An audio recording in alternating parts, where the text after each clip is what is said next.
Vamos à palavra? Abra sua Bíblia no Salmo 139. Nós vamos continuar a exposição deste texto.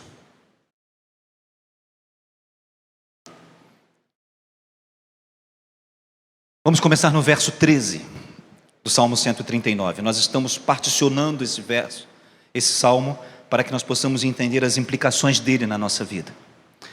Os primeiros versos tratam de como nós somos conhecidos pelo Senhor, do ambiente interno.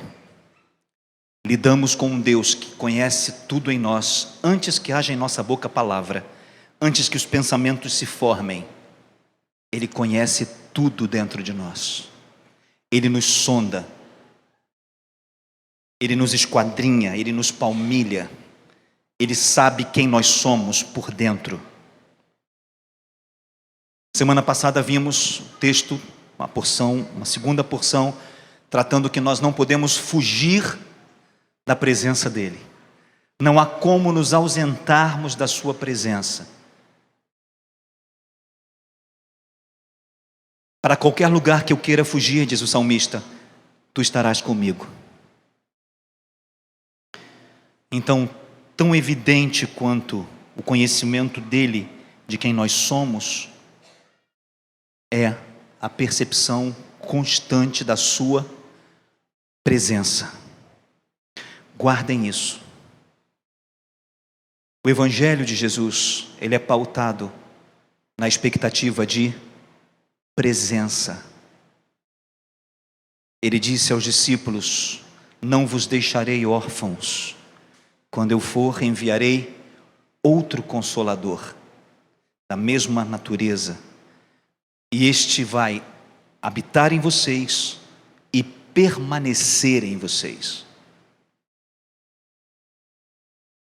E uma das últimas coisas que estão registradas no Evangelho de Mateus é a palavra de Jesus dizendo: eis que estou convosco todos os dias, até a consumação dos séculos. Lidamos com o Evangelho de presença. O mais importante no Evangelho é a presença, porque se essa presença de Deus não estiver em nós, nada mais fará sentido. Amém? Amém? Está claro? Hoje o salmista vai começar a tratar da realidade, do propósito de Deus e da nossa existência. Um Deus que nos conhece por dentro, um Deus que nos dá a sua presença de uma forma maravilhosa e extraordinária. Também é um Deus que tem propósitos e participação na nossa existência. Nós não somos obra do acaso. Nós não existimos por conta do nada. A nossa existência individualmente está ligada a um propósito de Deus para nós. O propósito dele, de que nós existamos. Isso é extraordinário.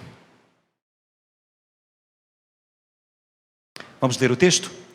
Eu sei que vocês têm a versão de vocês, eu gostaria que a Bíblia estivesse aberta, mas nós vamos ler nessa versão por causa de algumas implicações textuais. Esta é a versão Almeida, revista e corrigida. As versões são diferentes, a textualização é diferente. Então nós vamos usar essa como referência. Vamos ler juntos? 13, juntos? Pois possuíste o meu interior.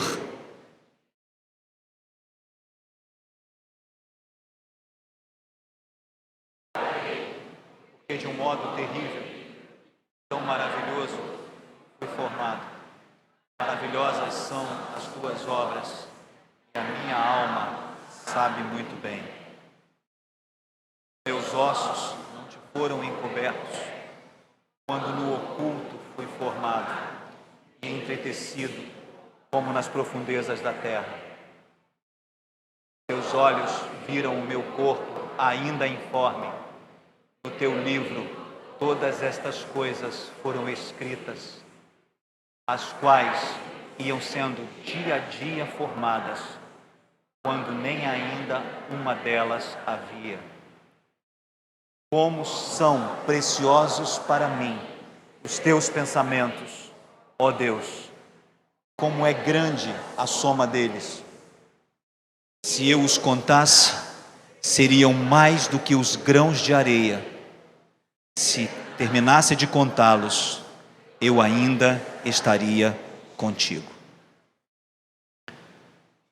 Para expor esse texto, é importante pensarmos em alguns aspectos.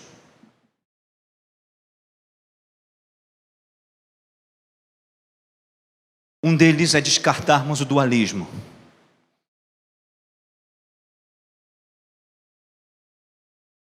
Já ouviram falar de dualismo?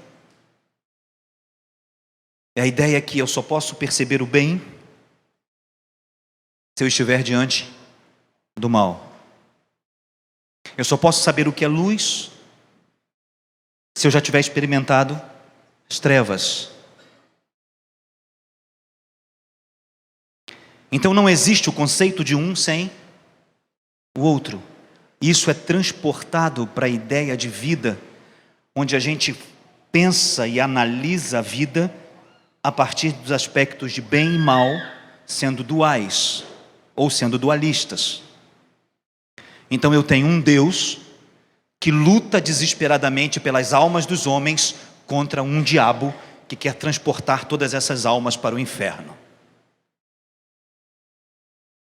O Evangelho de Jesus Cristo e a Palavra de Deus, elas não apontam para nenhum nível de dualismo.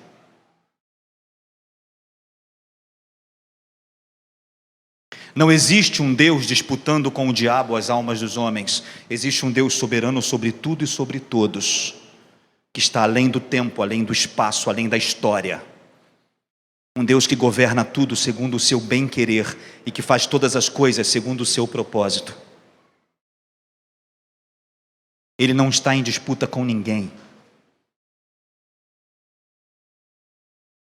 A disputa que existe é entre os filhos de Deus e os filhos das trevas. Os que são gerados de novo para viver nele, conforme a palavra nos ensina e Jesus nos ensina em João capítulo 3. Aqueles que são nascidos não da carne e do sangue, mas aqueles que são nascidos do Espírito. Aqueles que foram enxertados, aqueles que foram fecundados pelo esperma de Deus, do Espírito de Deus, e nasceram de novo em seus espíritos para viverem uma vida diferente. E nós não estamos falando de religião, nós não estamos falando de sermos crentes evangélicos, estamos falando de experiência com a vida de Jesus. Estamos falando de vida que é projetada para dentro de outra vida, para um espírito que vivifica o meu espírito que estava morto, separado de Deus, e agora faz com que a vida de Deus flua dentro de mim. Está claro? Esses são os filhos da luz. Contra todo tipo de hostes espirituais, demônios ou pessoas,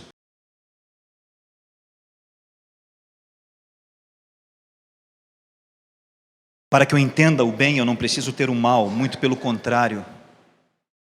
O mal é a ausência do bem. Gosto muito da descrição química sobre luz e calor.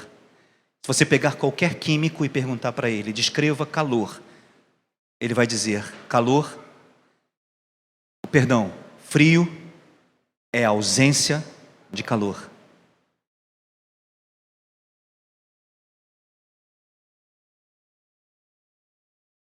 Trevas é a ausência da luz. Mal é a ausência do bem. Tira a luz, o que sobra?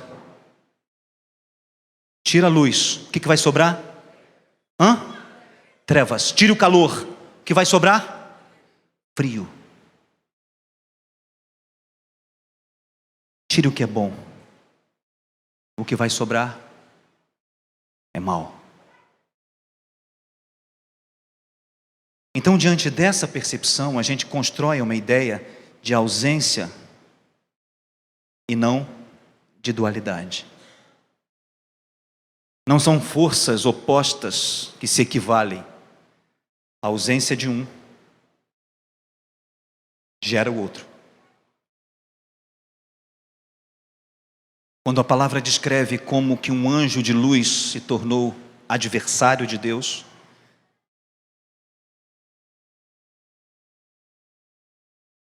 vai dizer que no coração dele achou-se a iniquidade, a resistência deliberada ao que é de Deus.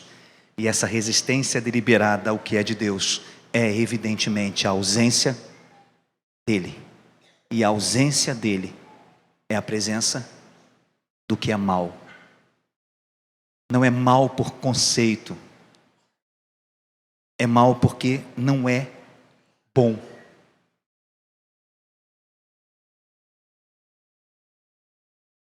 Entendem isso? A partir dessa perspectiva, então, quando olhamos para esse texto, começamos a entender que as casualidades do dualismo moderno, como assim? Bom, se mal e bem se equivalem, então as coisas elas são equivalentes, e se elas são equivalentes, elas não são plenas, elas são relativas. Estão comigo? Se as coisas são duais, elas são relativas. Não há bem que seja totalmente bem. Para ele ser bem, tem que ter um pouquinho de mal. Não há luz que seja 100% luz. Há sempre uma penumbra que equilibra isso, porque a luz plena, nós não poderíamos suportá-la. Então a ideia dualista, ela vai criando uma serpente muito ardilosa da relativização. E por aí se cria o conceito filosófico e ideológico de que não existe verdade plena.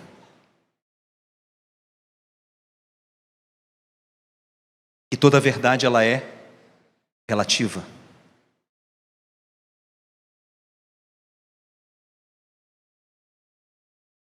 Confundimos a realidade da verdade com a realidade das representações das coisas. Prestem atenção nisso, por favor, que nós vamos precisar disso mais adiante. Se não der para a gente fazer tudo hoje, não tem problema. A gente volta aqui na semana que vem e começa de novo. Mas é importante que você entenda o que Deus quer te dizer nesta noite. Não há relatividade. No que tange ao que Deus faz e ao propósito dele, não há nada relativo. Essa ideia de que cada um tem a sua verdade vem de um outro conceito, o conceito de signo, o conceito de símbolo. Todo símbolo representa alguma coisa, tem um significado e um referente. O que é o referente? O referente é aquilo que existe de forma real. Por exemplo, quando eu falo carro, a palavra carro ela é um signo, ela é um símbolo. E ela vai trazer a você um significado. Eu posso descrever: carro é um veículo automotivo de 4 rodas que funciona com motor de combustão. Dentro do seu processo existe toda uma engenhosidade para a sua dirigibilidade, não é? E para a sua automobilização. Bonita a descrição, né? Mas quando eu falo carro, não vem nada disso à sua cabeça. Quando eu falo carro, você remete-se diretamente ao seu referente. E a maioria de nós vai pensar no carro que tem ou no carro que gostaria. Mas os conceitos de carro são muito diferentes, porque o referente de carro para mim não é igual ao seu. Se alguém perguntar para mim, meu carro, meu referente de carro é um Celta. O referente de carro do Márcio é uma caminhonete. O referente do carro da Dorcas é um Corolla. O referente do carro do Isaías, que são ainda os que eu sei. Cadê o Isaías? Está aí? O referente do carro do Isaías é um Classic. É esse mesmo, um Classic? É um Classic. O referente de carro do Adriano é uma caminhonete.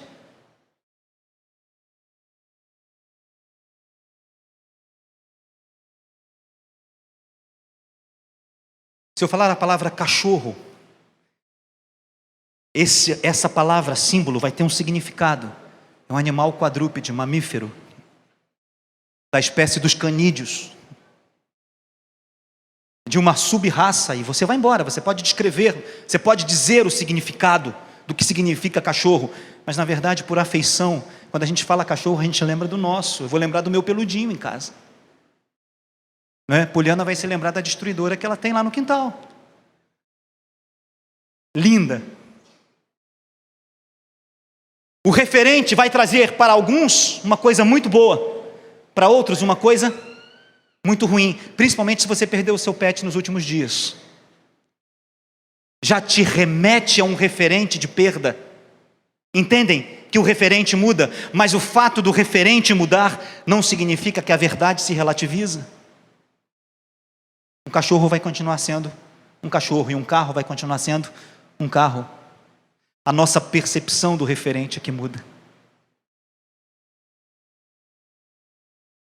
A verdade de Deus contra seu propósito para a nossa existência, ele pode ser relativo no tanto que nós quisermos mover isso nos nossos sentimentos, mas nunca poderemos mudar o fato de que nós só existimos porque há um propósito específico de Deus para cada um de nós estar nessa terra, e a nossa vida aqui durará exatamente o tempo que ele determina.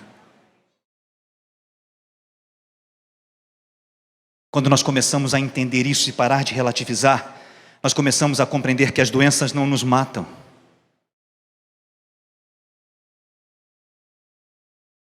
Que os nossos dias serão exatamente os dias que Deus determinou para nós, nenhum a mais, nenhum a menos, nenhum segundo a mais, nenhum segundo a menos. Então nós entendemos que o nosso viver e o nosso morrer estão dentro de um propósito. O desamparo é porque morte, ela é relativizada por um referente de dor, de perda. Os irmãos estão entendendo o que eu estou dizendo? Estão compreendendo o que eu estou dizendo? Está difícil, está filosófico? Querem que eu explique de novo? Não? O referente pode mudar, a verdade a respeito dele não. Eu posso me sentir como alguém que não tem valor nenhum, mas como eu posso não ter valor nenhum se a minha existência foi definida por um propósito de Deus? A continuidade dela e o total dela é definido por um propósito de Deus. Como que eu posso me sentir rejeitado se eu tenho um Deus que me chamou à existência e tem um propósito para mim?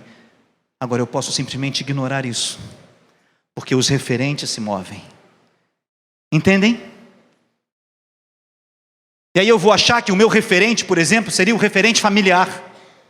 E aí se eu sofro rejeição familiar, então eu projeto nesse referente a mesma rejeição de Deus. Então eu começo a achar que, como o meu conceito de pai é deturpado, o fato de Deus ser pai significa que ele seja tão incapaz quanto foi o meu. E o meu referente muda. Está entendendo? Nós precisamos compreender que o nosso referente acerca de Deus não é o nosso referente acerca dos nossos relacionamentos interpessoais. Lembram do Salmo 119? A primeira coisa que tratamos foram os relacionamentos interpessoais que geram dores emocionais.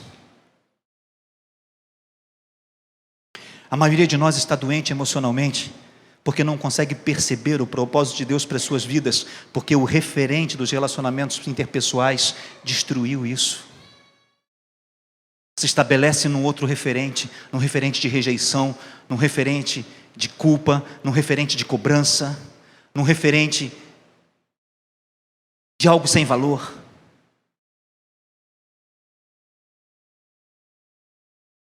Estão comigo? Estão comigo? Então agora vamos deixar o que é relativo para entrar no texto. Pois possuístes o meu interior. Essa versão ela é extraordinária, porque esse é exatamente o verbo que está ali. Ele já começa dizendo, porque o meu interior é teu. Uma ideia de posse. a nova versão, a NVI,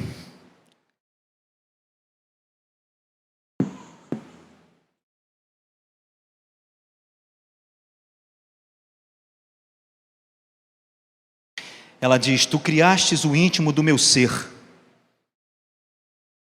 Tu criaste o íntimo do meu ser é totalmente diferente de entender que Deus possuía o nosso ser, a nossa existência. Dizer que Ele nos formou é uma coisa, dizer que nós éramos dele antes mesmo de existir é outra coisa.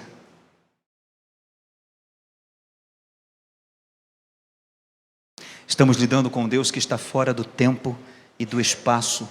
Não relativize Deus a ideia humana de tempo e espaço, como que Ele podia me amar, como que eu podia ser dele, como que Ele podia possuir o meu interior se eu ainda não existia. Porque nós estamos lidando com um Deus que não está preso à cronologia. Ele não está preso ao tempo como nós o conhecemos, segundos, minutos, horas, dias, semanas, meses, anos. Ele está fora do tempo. Passado e presente para Ele são a mesma coisa. E para Ele só existe um tempo. O tempo que se chama já. O tempo que se chama agora.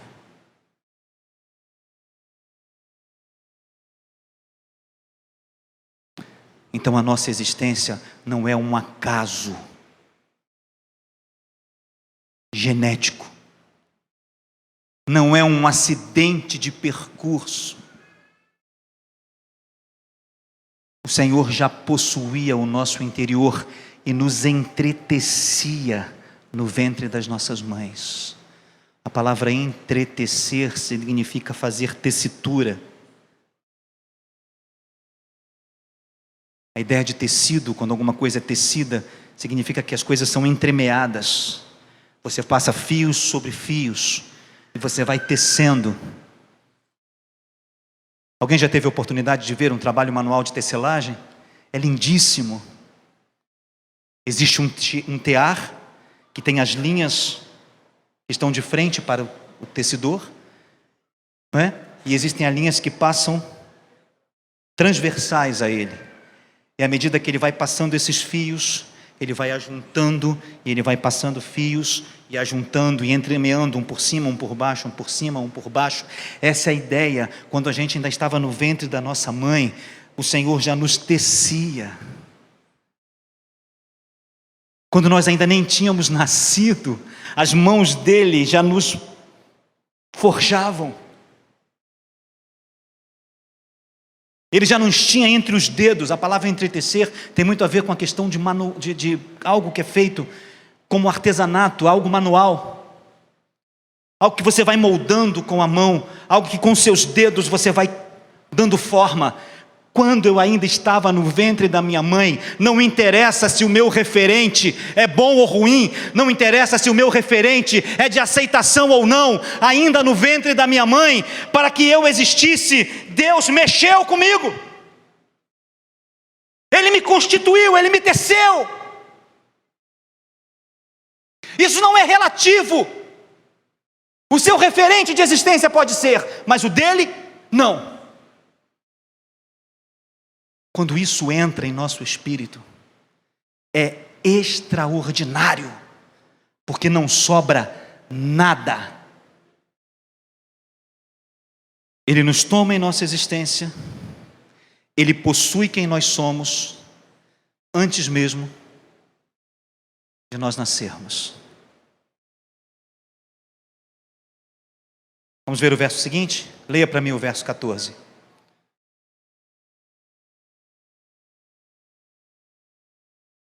Podem ler juntos.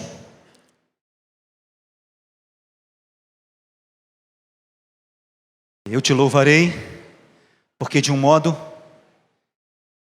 assombroso e tão maravilhoso, a palavra é extraordinário. A descrição desta palavra de algo maravilhoso é extraordinário. É algo que eu não consigo compreender. Ele diz que o fato de Deus ter o meu interior e me entretecer no ventre da minha mãe é algo que me enche de temor só de eu pensar nisso.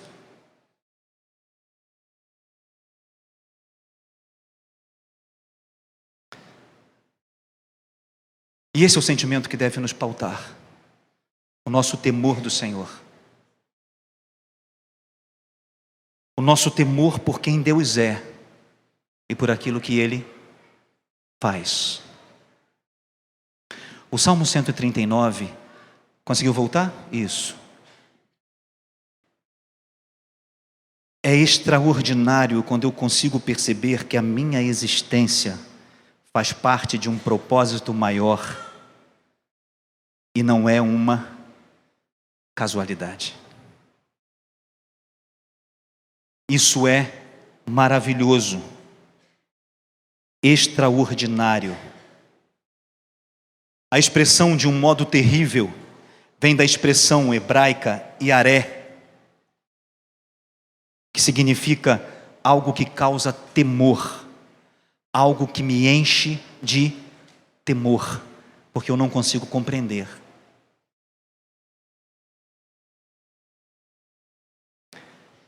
De um modo extraordinário, maravilhoso, eu fui formado. A expressão fui formado, tem na Bíblia dos irmãos aí? Na versão dos irmãos tem a expressão fui formado? No verso 14? Tem? Como é que está aí? Fui formado. De um modo maravilhoso, eu fui formado. Essa expressão fui formado vem do verbo hebraico assá. E a perspectiva deste texto, desta expressão, diz que ser formado indica um processo de construção, a execução de uma obra, de alguma coisa que é feita. Isso remete à ideia de entretecer. Eu fui formado porque as mãos de Deus me deram forma. E eu fui construído, feito, a partir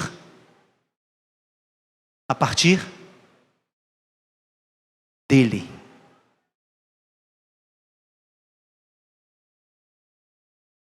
Não foi a partir do meu pai e da minha mãe. Mas eu tenho traços genéticos? Sim.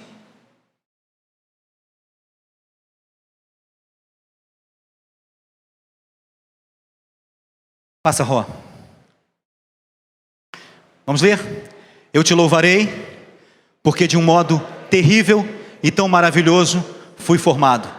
Maravilhosas são as tuas obras, e a minha alma o sabe muito bem. O salmista começa a chamar a sua atenção de que Deus te fez, você é a obra dele, e a obra de Deus é maravilhosa.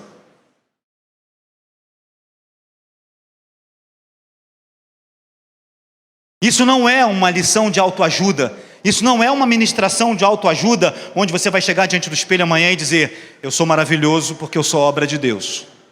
Isso não cola. Tem essas questões de autoajuda que diz para você, chegue na frente do espelho de manhã e antes de você dizer bom dia para você mesmo, diga o quê? Eu sou maravilhoso. Isso não resolve. Porque o que percebe isso não é o nosso conceito intelectual. O que percebe isso é a nossa alma. O salmista diz, e a minha alma sabe muito bem disso. A palavra alma vem do termo hebraico. Se em algum momento para trás eu disse grego, me perdoem, tudo que nós estamos vendo aí hebraico, vem do termo hebraico nefis. Nefis significa, no seu conceito primário, o ser interior. E a descrição disso é aquilo que compõe nossos pensamentos e nossos sentimentos. O salmista diz: eu te louvarei porque de um modo terrível e maravilhoso eu fui formado, e as tuas obras são maravilhosas, e o que eu penso e o que eu sinto sabe muito bem disso. Não é somente o que eu penso, é também o que eu sinto, é a minha alma na sua expectativa plena. Nefes é a ideia da parte não material que nos compõe. Todos os sentimentos, todas as emoções, todos os pensamentos, toda a nossa vontade, toda a nossa volição, nossa capacidade de querer, toda a autodeterminação, nossa capacidade de fazer, todo o nosso caráter, os traços que nos compõem de personalidade. A minha alma sabe disso muito bem. O salmista diz: é importante que você saiba que você foi formado, entretecido por Deus, e isso que Ele faz é extraordinário, é maravilhoso, e a obra que Ele faz é maravilhosa, e quando Ele fez isso para você existir, foi maravilhoso, e a sua alma precisa saber disso muito bem. O que você sente e o que você pensa precisam perceber isso muito bem, para corrigir o nosso referente. A minha existência não tem nada a ver com acidente de percurso. Uma vez eu atendi um menino de 17 anos, tinha tentado suicídio 2 vezes, e ele disse para mim: meu nome deveria ser preservativo furado, porque eu não sou uma pessoa, eu sou um acidente.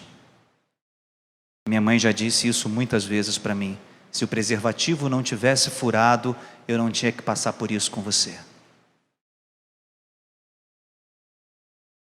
Esse é o referente. O referente daquele indivíduo é que ele era um acidente indesejado.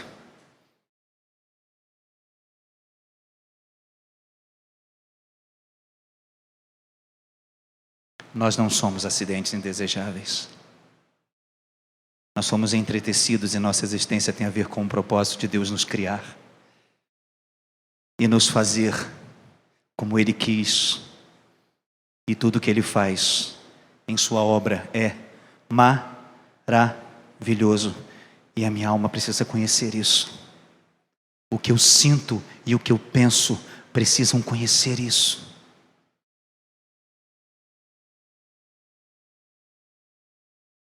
Como eu gostaria de dar isso a vocês se eu pudesse. Essa percepção que está em minha mente de o quanto isso é real para mim.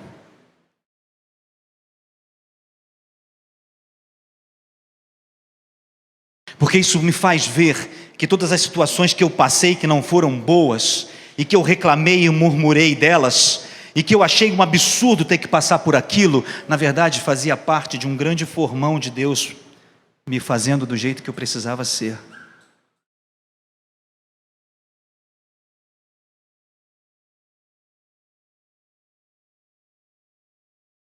Exatamente.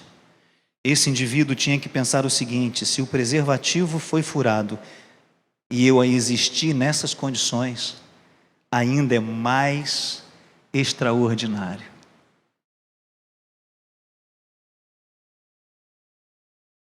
Eu tenho um amigo que o filho dele nasceu com o dispositivo intrauterino da esposa dele no braço.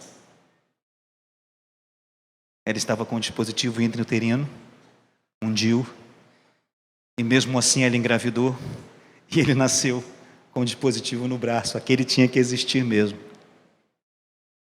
Não era casualidade.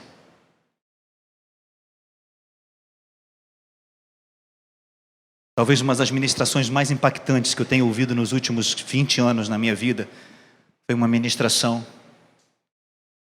da pastora Neuza Itioca, quando ela fala sobre esse salmo. Ela diz que numa ejaculação, num momento de cópula entre homem e mulher, existem milhões e milhões e milhões de outras possibilidades que não era eu. porque qualquer outro espermatozoide que fecundasse aquele óvulo, eu não seria eu. Mas dentre os milhares e milhares que estavam ali, Deus decidiu que eu deveria existir. E isso é extraordinário.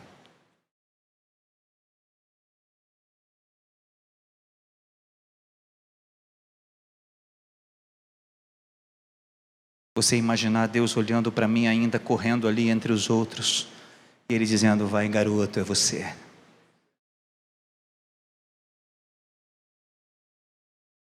E talvez naquela confusão entre tantos espermatozoides se movendo para lá e para cá, outros talvez tenham chegado na frente que Ele disse: não, Evandro está vindo aí.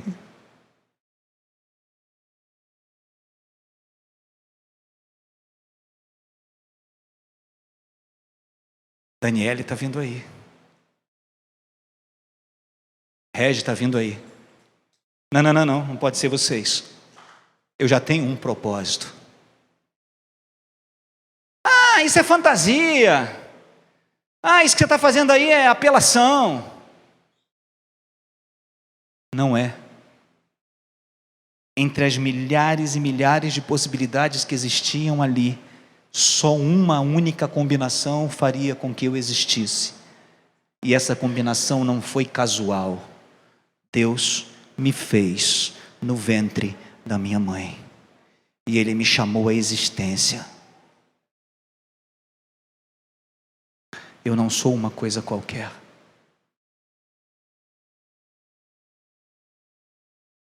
Isso deveria ser motivo para a gente jogar as cadeiras para cima e sair correndo e pulando por algumas horas. Isso deveria ser remédio para curar todos os níveis de rejeição que você possa ter, com marido, com esposa, com filhos, com pai, com ex-namorado, com um raio que o parta.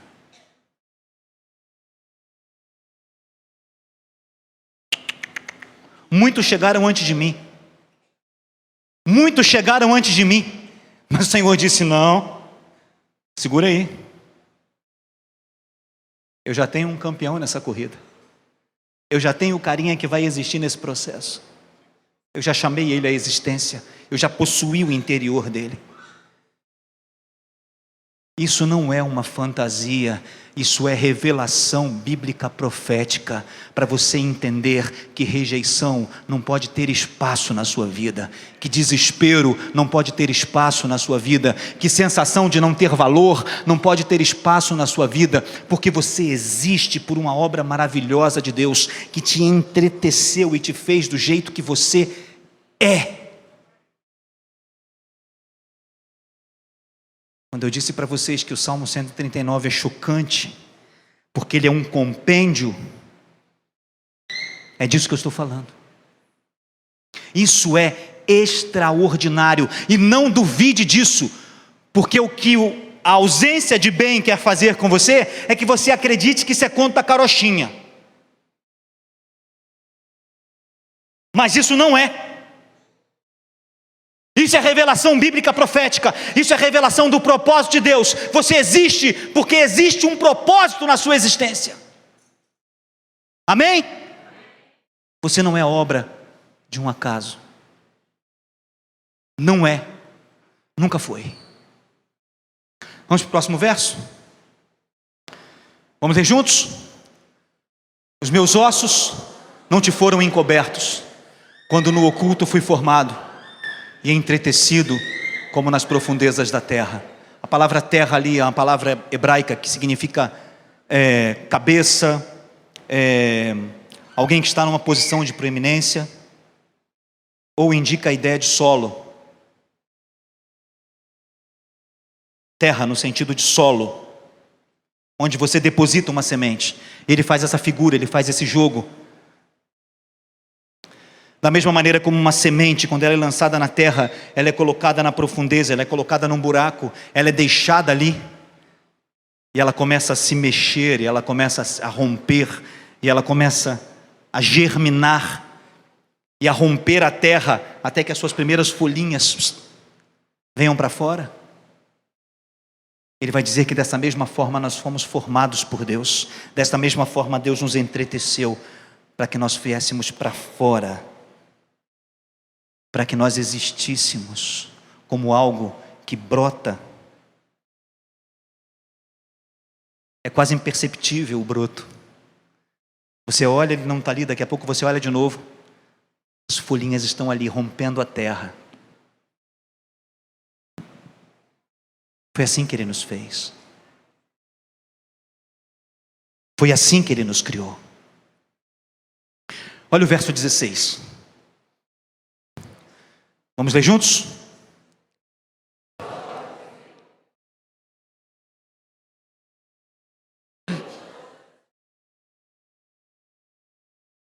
Pode passar. As quais iam sendo dia a dia formadas, quando nenhuma delas havia.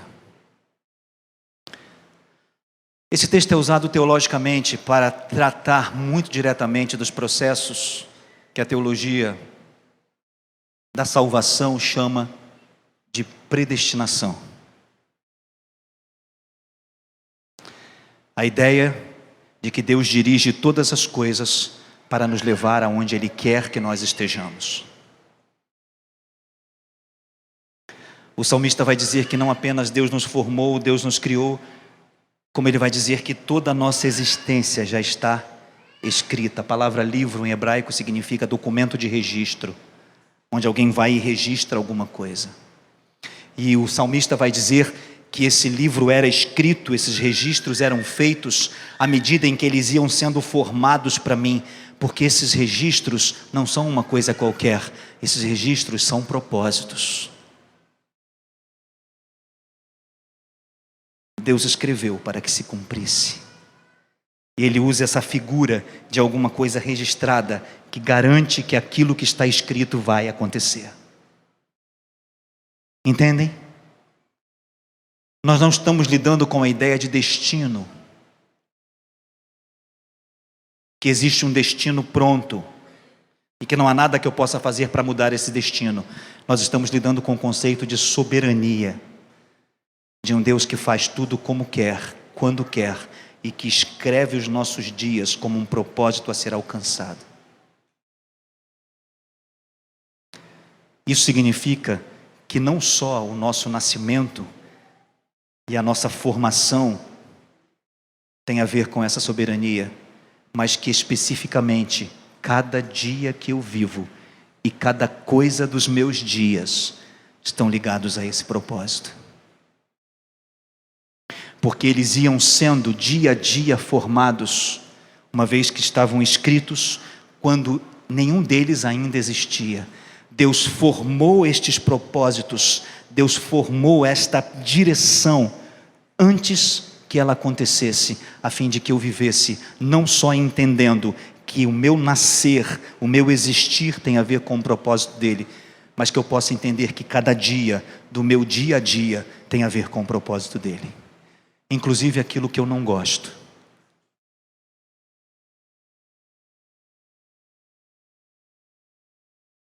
Aí alguns filósofos vão gostar de dizer assim, então significa que nós não somos responsáveis pelo que fazemos? Porque se Deus escreveu no livro dele tudo que eu ia fazer, eu não ia dar conta de não fazer o que ele escreveu? Tem uma hora que a filosofia flerta com a idiotice. Não é disso que nós estamos falando. Nós não estamos falando de destino pronto, nós estamos falando de propósitos escritos. Nós estamos falando de propostas de vida.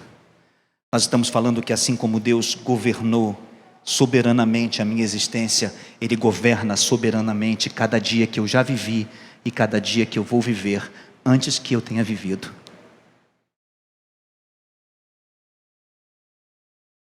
Isso significa que Deus não nos cria e nos larga para sobreviver do nosso jeito. Tem gente que acha que Deus nos criou com todo esse cuidado, depois Ele pegou a gente, deu um peteleco e disse, agora se vira. Ele interage com a nossa existência o tempo inteiro. Ele nos propõe os seus projetos o tempo todo. Ele faz com que a gente experimente isso dia a dia, quando a gente começa a perceber que há um relacionamento com Ele. Você vai dizer assim: mas isso é um absurdo. É tão absurdo quanto você sonhar coisas boas para seus filhos. E eu duvido que você não tivesse em sua mente desejado e formado projetos para seus filhos. Eu duvido, Poli, que a sua mente e a do Mauro não sejam cheias de projetos para Ana Lívia e para Alice. E se você pudesse, você as colocaria exatamente ali, para que elas vivessem esse melhor. Estou mentindo? Não, não estou mentindo. A figura de Deus como Pai, como genitor, como aquele que nos cria, é o mesmo que enche a cabeça e o coração dele de propósitos para nós.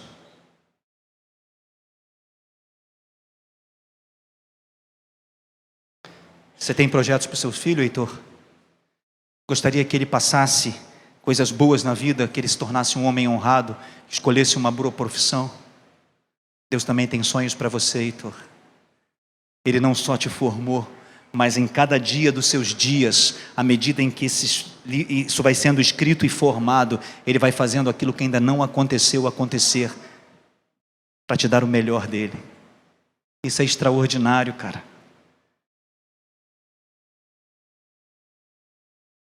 Ele não apenas nos formou, mas Ele vai nos fazendo entender que cada parte do nosso dia e dos dias dos nossos dias tem a ver com o que Ele tem para nós, porque Ele é Pai e Ele planeja, Ele sonha, Ele projeta, Ele anseia que a gente responda ao processo e ao projeto dele para nós.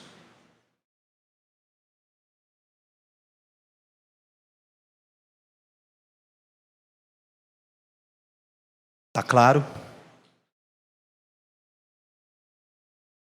Esse mesmo verso 16, na versão NVI, fica assim, vamos lá? Vamos ler? Os teus olhos viram o meu embrião. Todos os dias determinados para mim foram escritos no teu livro antes de qualquer um deles existir. Essa versão nos leva a entender que aquilo que está determinado é destino. Deus escreveu e destinou. Certo? Por isso que a gente usou a outra versão. Olha a diferença. Os teus olhos viram meu corpo ainda informe, e no teu livro todas estas coisas foram escritas, as quais iam sendo dia a dia formadas, quando nenhuma delas ainda existia. Isso é extraordinário. Que o meu dia a dia, e que as coisas que compõem o meu dia a dia não estão destinadas, mas me estão propostas em um propósito definido de Deus para cada um de nós. Assim como sonhamos para os nossos filhos.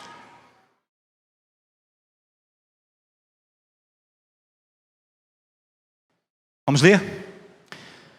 Como são preciosos para mim os teus pensamentos, ó Deus, como é grande a soma deles. O termo soma no hebraico é interessantíssimo de se ver. A palavra soma vem da expressão hebraica rosh, que significa, no seu sentido primário, algo que está em excelência, a parte mais alta.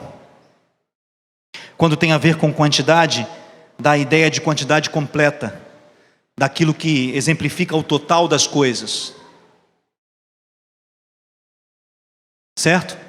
Por exemplo, eu tenho muitas xícaras, mas muitas é uma indefinição. Quando eu as somo e eu entendo que são 12 xícaras, então eu tenho a soma delas.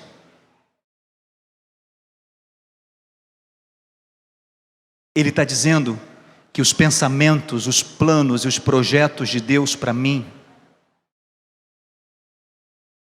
eles são preciosos. E que a soma, a quantidade total desses pensamentos é grande. palavra grande pode ser usada com o sentido de algo que é impossível de ser mensurado.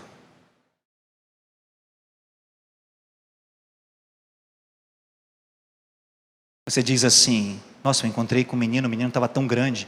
Ah, quanto ele tinha de altura? Não sei, mas ele era grande.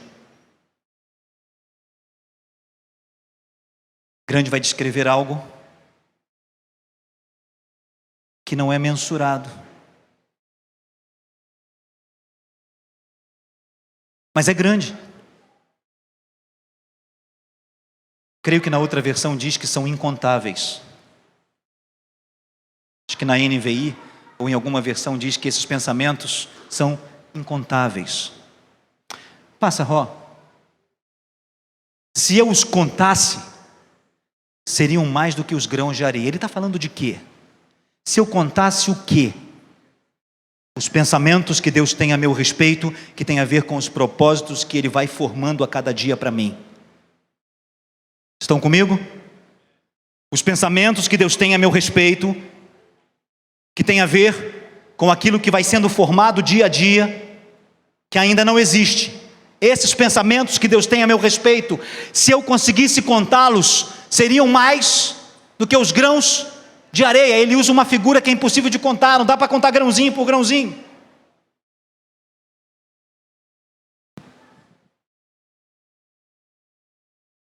Eu conheci uma praia na região sudeste, em Arraial do Cabo, que ela tem 1.200 metros de areia até chegar ao mar. Imagina você contar grãozinho por grãozinho, só da areia daquela praia. Uma extensão de 1.200 metros. Alguns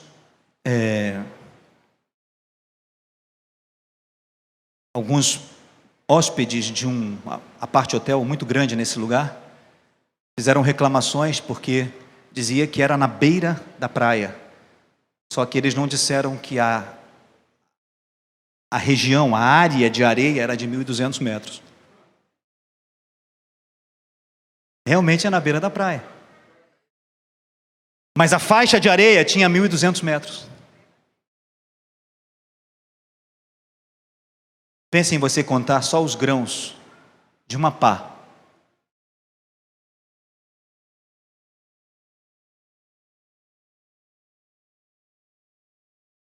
São incontáveis os pensamentos dele por nós. São incontáveis os projetos dele para nós todos os dias e o dia todo, Flavinho. O tempo todo, cara.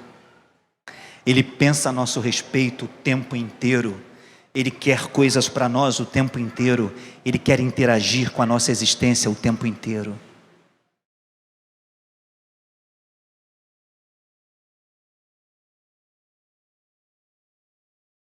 E a gente vai parar aqui.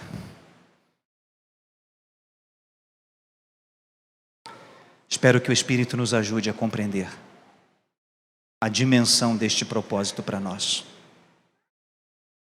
Amém?